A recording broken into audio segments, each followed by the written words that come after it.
বিমানবন্দরে নয়, শপিং মলে ডেকে বেনজির আহমেদকে ধরিয়ে দেন এক এমপি বন্ধু। পুলিশের সাবেক মহাপরিদর্শক আইজিপি বেনজির আহমেদকে দুবাইয়ের এয়ারপোর্টে নয়, একটি শপিং মল থেকে গ্রেপ্তার করা হয়। তার বন্ধু ও ব্যবসায়িক সহযোগী চট্টগ্রাম এলাকার এক সংসদ সদস্য মোবাইল ফোনে তাকে ওই শপিং মলে ডাকেন। বন্ধুর ডাকে সাড়া দিয়ে সেখানে গেলে পুলিশ তাকে গ্রেপ্তার করে। গতকাল 15 জুন সোমবার সহ গত কয়েকদিন দুবাইয়ের সরকারি ছুটি থাকায় আগামীকাল 16 জুন মঙ্গলবার দুবাইয়ের একটি আদালতে বেনজির আহমেদের জামিন আবেদন নিয়ে শুনানি হতে পারে। এজন্য তার পক্ষে দুবাইয়ের একজন আইনজীবী নিয়োগ দেওয়া হয়েছে বলে পারিবারিক সূত্রে জানা গেছে।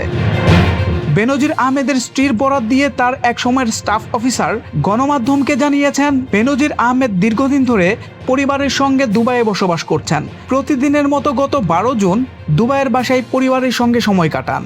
এ সময় তার বন্ধু চট্টগ্রামের এক সংসদ সদস্য মোবাইল ফোনে কল করে বাসার পাশের একটি শপিং মলে দেখা করার কথা বলেন। তিনি বন্ধুর ডাকে সাড়া দিয়ে শপিং মলে গেলে আগে থেকে অবস্থান নেওয়া দুবাই পুলিশের সদস্যরা তাকে আটক করে থানায় নিয়ে যান। এ সময় পুলিশের সঙ্গে ওই সংসদ সদস্যের লোকজন উপস্থিত ছিল। তিনি আরও বলেন, দুবাই পুলিশের সঙ্গে যোগাযোগ করে আমরা জানতে পারি তার বিরুদ্ধে কোনো মামলা নেই।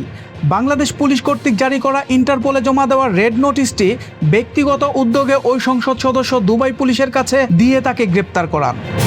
বেনজির আহমেদের ঘনিষ্ঠ আরেকজন জানান, আটক হওয়ার পর পুলিশ প্রথমে দুবাইয়ে বেনজির আহমেদ কী করছেন, কতদিন ধরে অবস্থান করছেন, ভিসার বৈধতা এবং তার দৈনন্দিন কার্যক্রম পরিচালনা করে। এছাড়া তার বিরুদ্ধে কি কি অভিযোগ রয়েছে তাও যাচাই করা হয়। এতে তারা নেতিবাচক কোনো তথ্য পায়নি। তিনি বাংলাদেশের নাগরিক ও তার বিরুদ্ধে ইন্টারপোলের রেড নোটিশ থাকার বিষয়টি আনুষ্ঠানিকভাবে ঢাকায় অবস্থিত ন্যাশনাল সেন্ট্রাল ব্যুরো এনসিবি এবং বাংলাদেশ পুলিশকে অবহিত করে দুবাই পুলিশ। বেনজির আহমেদের বিরুদ্ধে ঢাকায় চলমান একটি মামলার এক আইনজীবী নাম প্রকাশ না করার শর্তে বলেন, বেনজির আহমেদের গ্রেপ্তারের খবর পেয়ে আমরা দুবাইয়ে তার পক্ষে এক আইনজীবী নিয়োগ দেই। ওই আইনজীবীর পরামর্শে এরই মধ্যে তার বিরুদ্ধে চলমান সব মামলার নথিপত্র ঢাকা থেকে দুবাই পাঠানো হয়েছে।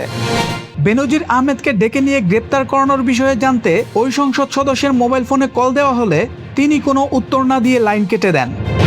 এদিকে দুবাই থেকে শিগগিরই বেনজির আহমেদকে বাংলাদেশে ফেরত আনার সম্ভাবনা নেই বলে মনে করেন পুলিশের সাবেক এক অতিরিক্ত আইজিপি। তিনি গণমাধ্যমকে বলেন, বেনজির আহমেদের বিরুদ্ধে বাংলাদেশের পুলিশ ইন্টারপোলে যে আবেদন করেছে তা আন্তর্জাতিক পর্যায়ে গ্রহণযোগ্য নয়।